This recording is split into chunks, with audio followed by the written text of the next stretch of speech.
हरियाणा विधानसभा में कई मुद्दों पर हंगामा जारी। किसानों के मुआवजे पर सदन में गहमा गहमी। विपक्षी विधायक बोले मुआवजा नहीं मिला। सीएम बोले किसानों के खाते में 100% राशि डाली। कल से हरियाणा के दौरे पर रहेंगे आरएसएस प्रमुख मोहन भागवत। 2 दिन हरियाणा में स्वयंसेवकों और शिक्षाविदों के साथ करेंगे चर्चा। पूर्व सीएम भूपेंद्र हुड्डा को हाईकोर्ट से बड़ी राहत। एजेएल प्लॉट आवंटन मामले में हुड्डा को क्लीन चिट। हाईकोर्ट ने आपराधिक आरोपों को रद्द कर सीबीआई से पूछे सवाल।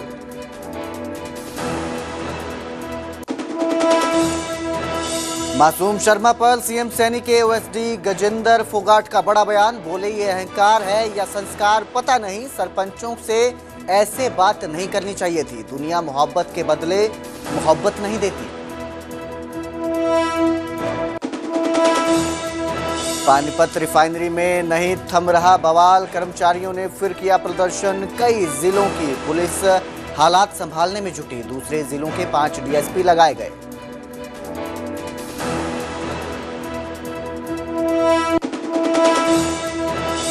यमुनानगर में मॉल पर फायरिंग करने वाले आरोपी गिरफ्तार। एनकाउंटर के बाद पुलिस ने दबोचा। जहां खड़े होकर गोली चलाई थी वहीं पर रेंगते दिखे आरोपी, मांगी माफी। नूह में बोर्ड परीक्षाओं को लेकर सुरक्षा कड़ी। फर्जी परीक्षार्थी बनकर बैठे 2 आरोपी पुलिस ने पकड़े। दूसरे की जगह दे रहे थे अंग्रेजी का पेपर। नमस्कार, स्वागत है न्यूज 18 पंजाब हरियाणा में। मैं आपके साथ कुलदीप भारद्वाज। बुलेटिन की शुरुआत करेंगे विधानसभा के सदन के साथ, जिसका आज 5वां दिन है और 5वें दिन की कार्यवाही जारी है। सदन में नौकरियों के मुद्दे पर बड़ा हंगामा देखने को मिला। कांग्रेस ने रिक्त पदों का मुद्दा उठाया, तो वहीं आज कृषि और किसानों को लेकर भी सदन में गहमा गहमी देखने को मिली है। तो 5वें दिन की कार्यवाही जारी है। हरियाणा विधानसभा की ये कार्यवाही चल रही है, जिसमें कांग्रेस ने जो खाली पड़े पद हैं उनको लेकर मुद्दा उठाया और काफी गहमा गहमी सदन के अंदर देखने को मिली। वोट का देश की बात की, वहां पे तो बीजेपी की सरकार भी नहीं थी। सरकार तो वहां पे आम आदमी पार्टी की थी। अपनी थी कमाल करे आप भी बचा लेने जाकर फिर सुप्रीम कोर्ट का आप बचा सकते थे। गलत बात है, बचा सकते थे। ये अच्छा बंद करो जी, यहाँ से ये सब बातें निकालो जी सर। 1 मिनट जी, सिर्फ 1 मिनट निकला ये को बात। हेलो 1 मिनट जी। आदित्य जी, मैं सिर्फ 1 मिनट जी। आदित्य जी आप बोलो। बहुत बहुत धन्यवाद डिप्टी स्पीकर साहब। आज आपने मुझे राज्यपाल जी के अभिभाषण पर समय देने का, आप जिस प्रकार से ये कह रहे हैं कि लंगर पे कोई जीएसटी नहीं है जी, नीतियों के आने वाले समय की दिशा दिखाता है, लेकिन इस बार अभिभाषण की जमीन की सच्चाई कम और केवल बड़ी बड़ी बातें ज्यादा दिखाई दी। जनता जिन असली मुद्दों से जूझ रही है उन पर गंभीरता और स्पष्टता दोनों की कमी रही। हरियाणा किसान प्रदेश है। चौधरी देवीलाल जी ने हमेशा किसान को और हरियाणा को मजबूत करने के लिए काम किया, लेकिन आज किसान कर्जे में दबा हुआ है। फसल के सही दाम नहीं मिल रहे। सरकार 22 फसलों की एमएसपी को लेकर वाहवाही लूटने का काम कर रही है। वे अपने वादे से पीछे हटकर उसी एमएसपी को भावांतर फसल योजना में बदलने पर लगी हुई है। सरकार, बहुत हैरानगी की बात है कि 2023 से 2025 तक बीमा कंपनियों द्वारा किसानों से लगभग 2875 करोड़ रुपए प्रीमियम लिए गए, लेकिन फसल खराबे के नाम पर 800 करोड़ किसानों को वापस दिए गए। इसका मतलब 2000 करोड़ रुपया बीमा कंपनियों के पास किसानों का जो क्लेम था उसका मुनाफा बीमा कंपनियां खा गई। सरकार ने अभिभाषण में लिखा कि 8 अक्टूबर 2025 से 11 फरवरी 2026 के बीच यूरिया की खपत 1,28,331 मैट्रिक टन व डीएपी की 24,168 मैट्रिक टन कम हुई और केंद्र सरकार के 716 करोड़ रुपए की बचत की गई। आज किसान लाइनों में लगा हुआ था डीएपी के लिए, यूरिया के लिए, और किसान की मदद करने की बजाय सरकार ने 716 करोड़ रुपए यूरिया और डीएपी बचाने का काम किया। इस बात की वाहवाही सरकार लूटने का काम कर रही है। पानीपत के 15 गांवों के किसानों को गन्ने की फसल के पैसे नहीं मिल रहे। उनकी उत्तर प्रदेश उत्तराखंड की मिलों में उनका बकाया पड़ा है। 3 से 5 वर्ष लगभग हो चुके हैं, किसान भटक रहे हैं, दर की ठोकरें खा रहे हैं, लेकिन सरकार अपने क्षेत्र के किसानों के लिए गंभीर नहीं है। उत्तर प्रदेश में भी बीजेपी की सरकार, उत्तराखंड में भी बीजेपी की सरकार, जगह जगह तुम डबल इंजन ट्रिपल इंजन की बात करते हो तो किसानों की यहाँ सुनवाई नहीं होगी।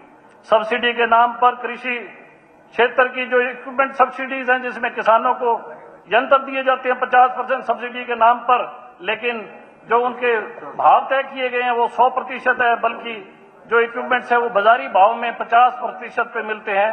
किसानों के साथ यहाँ पे भी 50% का धोखा किया गया, ज्यादा पैसे। तो वहीं विधानसभा में बलराम डांगी ने कृषि और किसानों का मुद्दा भी उठाया था, जिस पर मुख्यमंत्री नायब सिंह सैनी ने जवाब दिया और कहा कि किसानों को पूरा मुआवजा दिया जा रहा है। किसानों के खाते में 100% मुआवजा दिया गया। पहले चौपाल पर बैठकर पटवारी रिपोर्ट बनाते थे, ऐसा मुख्यमंत्री नायब सिंह सैनी ने कहा, लेकिन अब जो है पूरा का पूरा मुआवजा दिया गया है। दरअसल विधानसभा में कृषि और किसानों के मुद्दे को लेकर जो विधायक हैं बलराम डांगी, उन्होंने प्रश्न लगाया था और कहा था कि जिस तरह से चीज़ें हुई हैं, जिस तरह से हालात देखे गए थे, बरसात के दिनों में बारिश ने जो तबाही मचाई थी, कई जगहों पर फसलें जलमग्न हुई थी, उसको लेकर किस तरह से जो व्यवस्था थी और मुआवजे को लेकर सवाल किए थे, उसी पर मुख्यमंत्री नायब सिंह सैनी ने जवाब दिया और बताया कि किसानों को पूरा मुआवजा दिया जा रहा है और किसानों के खाते में 100% मुआवजा दिया गया है। मान्य देखिए, इसके अंदर मैं थोड़ा सा ये कहना चाहता हूँ, क्योंकि प्राकृतिक आपदा के कारण ये पहली ऐसी बलराम जी 2 मिनट मुख्यमंत्री मोदी जी के नेतृत्व वाली सरकार है जिसने 100% खराबे का मुआवजा किसान के खाते में पहुंचाया। एक मिनट बात सुनो, 1 मिनट जी, बात तो सुन लो जी। ये माननीय अध्यक्ष जी, क्योंकि कहीं अगर दिक्कत आई है, मैंने आपको कहा है, क्योंकि पटवारी कांग्रेस के शासन में एक छपाड़ में बैठ जाते, लस्सी का गिलास मंगवा देते और वहीं पर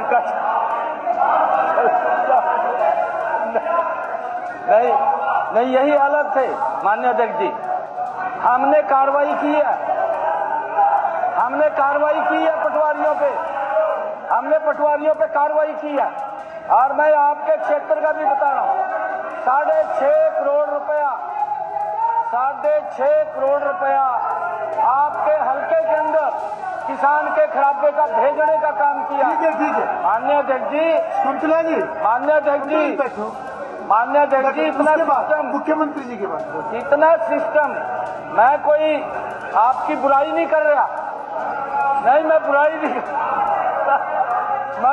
कर रहा आपके समय में सिस्टम ऐसा था, मैं बुराई नहीं कर रहा, सिस्टम ऐसा था। चलिए आप उसके बाद में दूंगा समय आपको। ऐसा सिस्टम था, पटवारी गांव में जाया करा था, चपाल पर बैठ जाता, किसान ने कह देता कहा लस्सी लो, लस्सी पी का आ जाता, जौन लस्सी दे देता, कचड़ा देता, बाकी देखते रहते थे। ये इनके समय में था।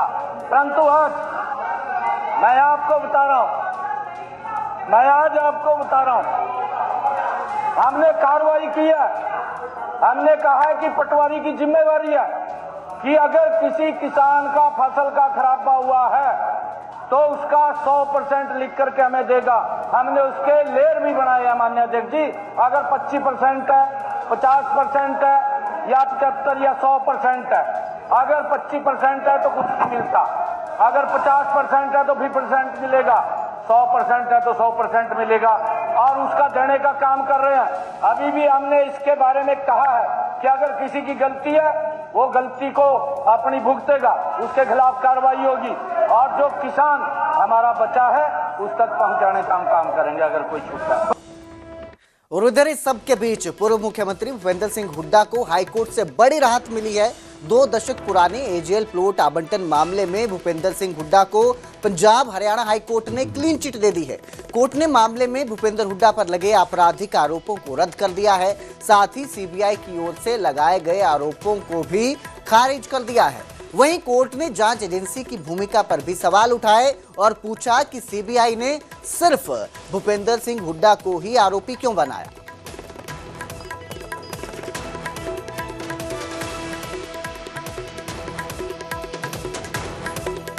बेईमानी। तो भूपेंद्र सिंह हुड्डा को जो है क्लीन चिट दिया गया है और ये जो मामला है 2 दशक पुराना है, करीब 20 साल पुराना ये मामला है, जहां पर ये आरोपी बनाए गए थे एजेएल प्लॉट आवंटन मामले में, जिस पर Punjab and Haryana high court ने अब इन्हें क्लीन चिट दे दिया है। साथ ही सीबीआई की जो भूमिका है, जांच में जो सीबीआई की भूमिका रही है, उस पर भी सवाल उठाए हैं और उन्होंने कहा कि सिर्फ इस पूरे मामले में भूपेंद्र सिंह हुड्डा को ही क्यों जो है वो आरोपी बनाया गया है। ये पूरा मामला क्या है ये भी आपको बताते हैं कि पंचकुला में जो पुनः प्लॉट आवंटन से ये पूरा मामला जुड़ा हुआ है। 2005 में एजेएल को पुनः प्लॉट आवंटित हुए थे और ये साल 1982 में एजेएल को ही आवंटित था। 1982 में तब निर्माण नहीं हो पाया था। उधर पानीपत रिफाइनरी में कर्मचारियों का प्रदर्शन जारी है। आज फिर कर्मचारियों ने जो है वो प्रदर्शन किया। कल बताया जा रहा था कि जो फैक्ट्री के रिफाइनरी के जो कॉन्ट्रैक्टर हैं उनका कर्मचारियों के साथ समझौता हो गया है, सहमति बन गई है, लेकिन आज फिर प्रदर्शन किया जा रहा है। कर्मचारियों ने फिर प्रदर्शन किया। पुलिस ने विरोध को देखते हुए सुरक्षा कड़ी कर दी है। दूसरे जिलों के 5 डीएसपी मोर्चा संभाल रहे हैं। तनावपूर्ण स्थिति देखने को मिल रही है और कई जिलों से भारी पुलिस बल पानीपत पहुंचा हुआ है। तो कल जहां कहा जा रहा था कि सहमति बन चुकी है, रिफाइनरी वालों के जो कॉन्ट्रैक्टर हैं, रिफाइनरी वाले हैं और जो मजदूर हैं, उनके बीच सहमति बन गई है, आज फिर से प्रदर्शन होता नजर आ रहा है। मैं आपको बता दूं कि ये जो पूरा मामला है ये जुड़ा हुआ है कर्मचारियों के ड्यूटी आवर्स को लेकर। दरअसल कर्मचारियों की मांग है कि उन्हें 12 घंटे की ड्यूटी की जगह उनके 8 घंटे की ड्यूटी की जाए। इसके साथ ही 1 महीने में 4 छुट्टियां उन्हें मिलनी चाहिए। साप्ताहिक अवकाश जिन्हें हम कहते हैं, वीक ऑफ जिन्हें कहते हैं, यानी कि 30 दिन में 26 दिन जो है वो वर्किंग होने चाहिए और 4 दिन जो है छुट्टी होनी चाहिए। इसके साथ ही पीने के पानी को लेकर, स्वास्थ्य सुविधाओं को लेकर जो है ये प्रदर्शन कर रहे हैं। इस खबर पर ज्यादा जानकारी के लिए मेरे सहयोगी सुमित हमारे साथ जुड़े हैं। जी सुमित, एक बार फिर से रिफाइनरी पर माहौल तनावपूर्ण होता नजर आ रहा है। एक बार फिर प्रदर्शन कर रहे हैं जो कर्मचारी हैं। सहमति जो बनी थी, कहां बात नहीं बन पाई? देखिए कुलदीप, मैं आपको बता दूं कि यह है जो प्रदर्शन 4 दिन से चला हुआ है। पिछले 4 दिन से माहौल तनावपूर्ण था। कल सहमति बनी थी, 8 इनकी मुख्य मांगे थी, उस पर सहमति बन चुकी थी। पर अब जो माहौल बिगड़ा है, सुबह जो इनकी 2013 की कह रहे हैं कि जो वेतन इन्हें मिलता है वो 2013 से जो लागू किया गया था वही वेतन इनको मिल रहा है। वेतन बढ़ाने को लेकर एक नई मांग खड़ी हो गई है, जिसको लेकर अभी जो है रिफाइनरी प्रशासन हो या पुलिस प्रशासन हो या स्थानीय प्रशासन और श्रमिक और सीटू के बीच में अभी एक मीटिंग जारी है, जिसका भी निष्कर्ष निकलना बाकी है। तो वहाँ क्या सहमति बनी, अब सीखने वाली बात यह होगी। जी, और जिस तरह से पुलिस बल यहाँ पे तैनात किया गया है सुरक्षा को देखते हुए, कितना तनावपूर्ण ये माहौल नजर आ रहा है? देखिए मैं बता दूं, जो P25 प्रोजेक्ट से जहां 23 तारीख से मामला शुरू हुआ था, प्रदर्शन के बाद जो एक हिंसक झड़प हो गई थी, वहीं आज जब मजदूर काम पर लौटे तो अन्य जो एक मजदूरों का जो अंदर संगठन है उनके साथ कुछ मजदूरों की हाथापाई हुई, जिसके बाद से फिर माहौल जो है तनावपूर्ण हो गया और जो भगदड़ उसके बाद ही मची है और सभी मजदूर बाहर निकले और एक नई मांग के साथ अपना धरना प्रदर्शन फिर से शुरू कर दिया। और मैं आपको बता दूं कि जो है शांतिपूर्ण ढंग से इस धरने को फिलहाल ये मजदूर है अपने बनाए बैठे हैं। और बड़ी बात मैं आपको बता दूं कि पुलिस ने बिगड़ती सिचुएशन को देखते हुए अन्य जिलों की भी पुलिस यहाँ बुलाई गई है। जी बिल्कुल, बहुत बहुत शुक्रिया इस तमाम जानकारी के लिए सुमित। तो फिलहाल जो है माहौल तनावपूर्ण बना हुआ है, किसी तरह का हादसा ना हो, किसी तरह से भी जो है माहौल और ना बिगड़े, इसको देखते हुए अन्य जिलों से भी पुलिस बल वहाँ बुलाया गया है और कर्मचारियों की साफ मांगे हैं, साफ पानी, स्वास्थ्य की मांगे हैं। सहमति क्या बनती है, अब ये देखना है कितनी मांगे कर्मचारियों की मानी जाती है। जिक्र करेंगे मासूम शर्मा का, जिनका पूर्व सरपंच के साथ हुआ विवाद लगातार तूल पकड़ता जा रहा है और अब ये मामला जो है आगे ही बढ़ता जा रहा है। आज जींद में महापंचायत है, वहीं महापंचायत से पहले इस पूरे विवाद पर मासूम शर्मा और पूर्व सरपंच राजेंद्र शर्मा भी अपना पक्ष रख चुके हैं। पूर्व सरपंच राजेंद्र शर्मा ने मासूम शर्मा से माफी मांगने को कहा और उधर मासूम शर्मा अपने कहे शब्दों पर तो माफी मांग गए, लेकिन पूर्व सरपंच के साथ की बदसलूकी पर उनका स्टैंड बरकरार रहा। हमारे सरपंच प्रतिनिधि हैं या सरपंच हैं, जिला परिषद है, एमएलए हैं और मंत्री हैं, तकरीबन हजारों फोन आ लिए। वो जो भी क्लिप नहीं ऐड करनी भाई साहब, मासूम और मैं आपस में कुंची भर कर बात करांगे, उसमें क्लिप ऐड नहीं करनी। क्लिप ऐड आड़ा तो फिर वो लिपा पोती ना अपन करनी, आप दिल से समझौता करांगे। जिस टाइम मैंने उसको स्टेज से उतारा नहीं, मैंने उसको बोला था माँ नीचे उतर जा, और वो अकेला नहीं था, उसके साथ 20 लोग, कम से कम 20-25 लोग थे। और उन लोगों की भीड़ में जो है, मैंने, आप पूरी वीडियो देखना क्योंकि लोग जज कर दें छोटी छोटी क्लिप ने सुन के। पूरी वीडियो आप देखोगे तो उसमें मैंने ये कह रखा है कि मेरे को मेरे साजिंदे नहीं दिख रहे। तो उस बात से अगर किसी भी जनप्रतिनिधि ने, किसी भी सरपंच ने, किसी भी भाई ने बुरा लगा तो मैं अपने शब्द वापस लेता हूँ।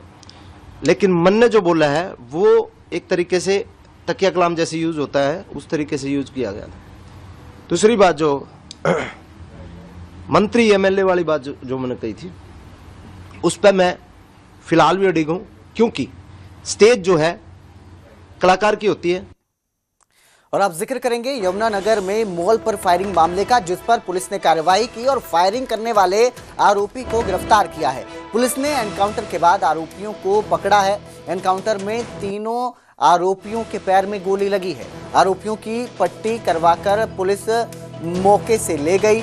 जहां खड़े होकर फायरिंग की थी, वहीं पर जो आरोपी हैं वो रेंगते नजर आए। तो ये आरोपी हैं यमुनानगर में मॉल के बाहर जो फायरिंग हुई थी, पुलिस का एक्शन नजर आया। उन्हें पुलिस एनकाउंटर में तीनों के पैरों में गोली लगती है और जिसके बाद पुलिस उन्हें पट्टी करवाकर अस्पताल से वहीं लेकर पहुंची जहां पर उन्होंने इस वारदात को अंजाम दिया था और वहीं पर वो जो आरोपी हैं रेंगते नजर आए। तो एक तरह से पुलिस जो है ये संदेश देने की कोशिश करती है कि जिस तरह से कार्रवाई कर रहे हैं, लोगों में ये डर बैठा रहे हैं, लोगों के बीच से ये दहशत कम करने की एक कोशिश की जाती है कि आरोपियों के साथ क्या किया जाता है, किस तरह का जो है लगता है उन्हें जो खौफ फैलाकर गए हैं। लेकिन कई जो है सवाल भी इस पर खड़े होते नजर आते हैं। यमुनानगर पुलिस का ये एक्शन नजर आया है, जहां पर फायरिंग हुई थी वहीं पर आरोपियों को पाँव में पट्टी बांधकर लाया गया और वहीं पर बिठाया गया।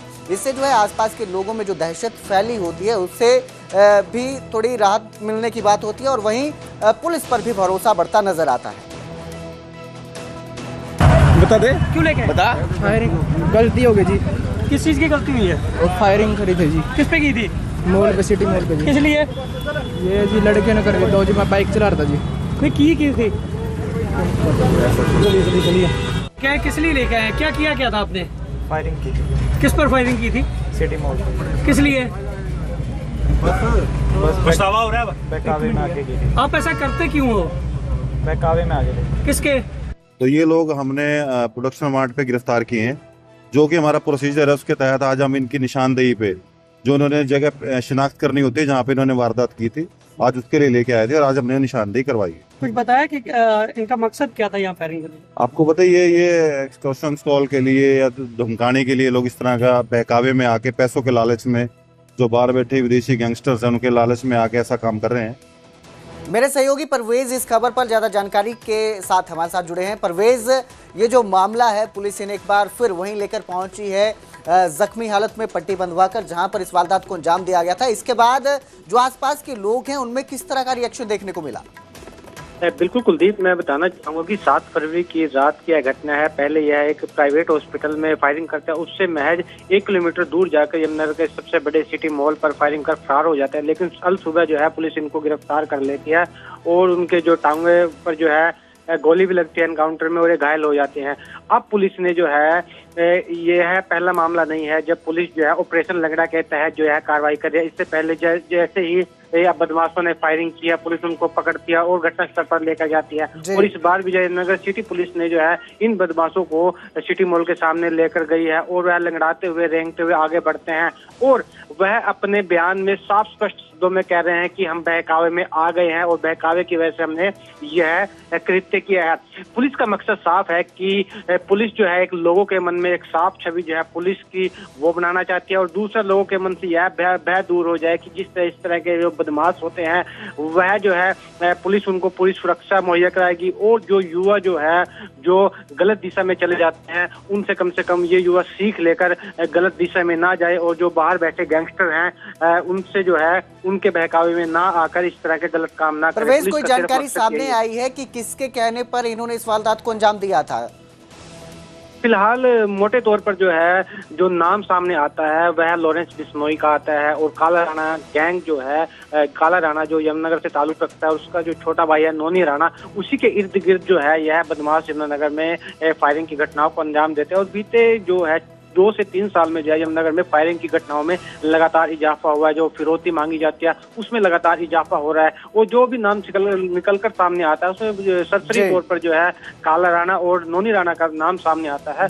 फिलहाल पुलिस वहां तक तो अभी इस केस की जो इन्वेस्टिगेशन वहां तक नहीं पहुंची है, लेकिन इनके जरिए जो पूछताछ में सामने आता है बिल्कुल तो फिलहाल पूछताछ में आगे क्या सामने आता है उसके आधार पर पुलिस आगे की कार्रवाई करने की बात कर रही है। बहुत बहुत शुक्रिया इस तमाम जानकारी के लिए परवेज।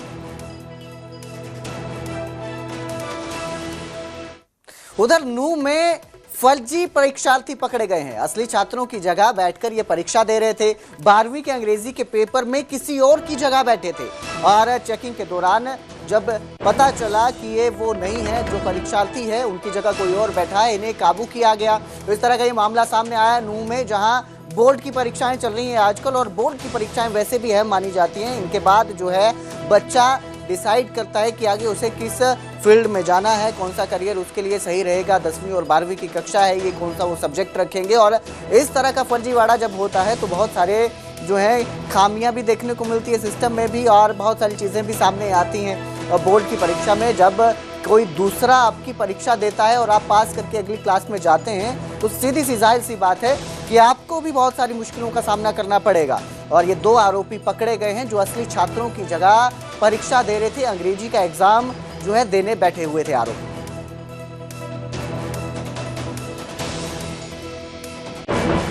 दो नकली परीक्षार्थी बन के सेंटर में आए थे और किसी और का पेपर दे रहे थे।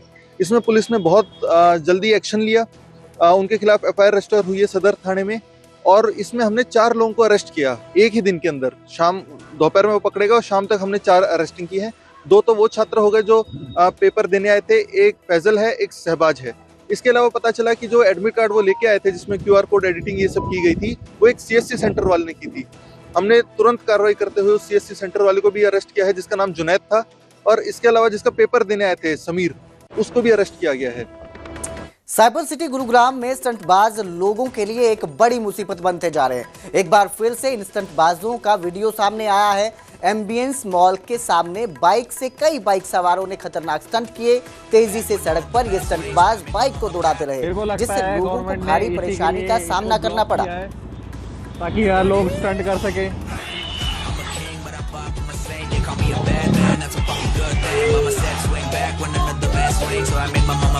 मेरे को लगता है गवर्नमेंट ने इसी के लिए। तो उधर फरीदाबाद में सड़क हादसे की खौफनाक तस्वीर सामने आई। यहां बीच सड़क पर एक इनोवा कार चालक ने बाइक पर जा रहे 2 लोगों को जोरदार टक्कर मार दी। टक्कर लगते ही बाइक के परखच्चे उड़ गए और बाइक सवार धड़ाम से सड़क पर जा गिरे। इससे बाइक सवार एक युवक की मौत हो गई और एक युवक गंभीर रूप से घायल हो गया। तो एक शख्स की इस हादसे में जान चली गई है। वहीं हादसा इतना खतरनाक था कि जिस गाड़ी के कैमरे में ये हादसा रिकॉर्ड हुआ है, उस गाड़ी में बैठी महिला की भी चीखें निकल गई। बाप रे। तो वहीं कल से हरियाणा के दौरे पर RSS के प्रमुख रहेंगे। 2 दिन हरियाणा में मोहन भागवत रहेंगे और अंबाला में स्वयं सेवकों के साथ कार्यक्रम में शिरकत करेंगे। कुरुक्षेत्र में शिक्षाविदों के साथ विचार विमर्श भी करेंगे। तो 2 दिन का ये दौरा है। RSS के जो प्रमुख हैं मोहन भागवत, उनका ये दौरा है जिसमें वो अंबाला में स्वयं सेवकों के साथ कार्यक्रम में शामिल होंगे और कुरुक्षेत्र में शिक्षाविदों के साथ विचार विमर्श भी करेंगे।